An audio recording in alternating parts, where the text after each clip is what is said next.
आङो दिनै जों क'क्राझार जिल्ला सुरुस्थिति प्रसासन एबा ब्रह्म धर्मनिफ्राय क'क्राझारनि गासै ब्रह्म भक्तफोरनि जानानै बे फैगौ 5 अक्ट'खालि जोंहा बिपिएफ हान्जाया अर्थात हाग्रामा महिलारि सारा गभर्नमेन्ट दानो थांगासिनो दं। बेवहाय जोंनिफ्राय बिथांनिसिम हाजासे मान आरो साबायखर बावहरदों।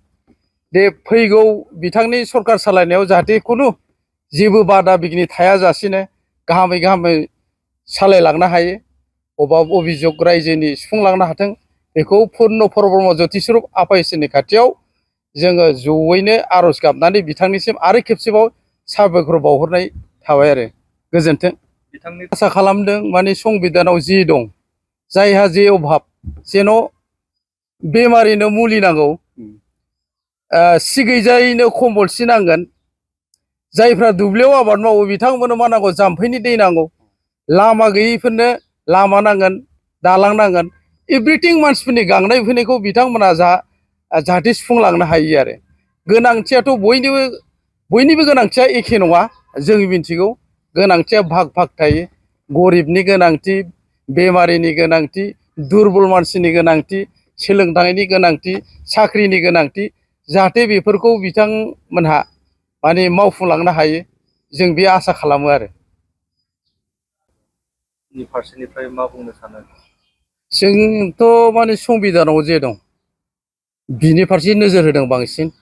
गुबुनफ्रा सोरबा बुंदों माने जोंनि 6 सिडुलाव काउन्सिलाव गोबां मानसिफ्रानो हा हुनि प्रथम सोंथिखौ जों सोंनाय नुदों।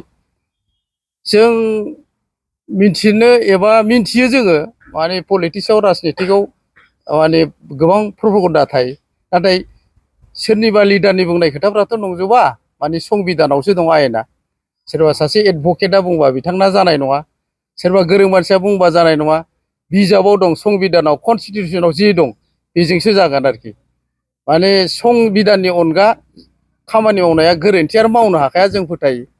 जेरैहाय नैबे साननैसोआव नुबाय थादों आरोखि, माने माखासे मानसिफ्रा हा हुनि खोथा लानानै मोनसे बिखेक सम्प्रदायनि मानसिफ्रा माने हा माने खोनानो मोन्दों माने दा फैगोन सरकारा बिथांमोना हा होगोन होननानै, खिन्थु बेखौ इम्पसिबोल नुहुरो आरो आङो। मानो होनबा बे संबिधाननि अनगा खामानि मावबाथ' बेहाय गोरोन्थि जायो। संबिधानखौ सिफायनाय रावबो मावनो हाया।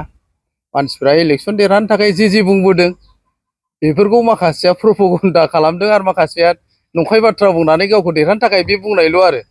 जों बेखौ मिथियो, नाथाय संबिधानाव जि दं, जानाय जायै बैध' अबैध'आ संबिधाननि बिजाबाव बोदलाबानो जों बेखौ दिरुननानै बिनि फारसे दान्थे बिदान्थे जों खालामनो हायो आरो सैथो खोथाखौ संबिधाना आसि खिथानानै होगोन आरो बे मथे जालांगोन आरो।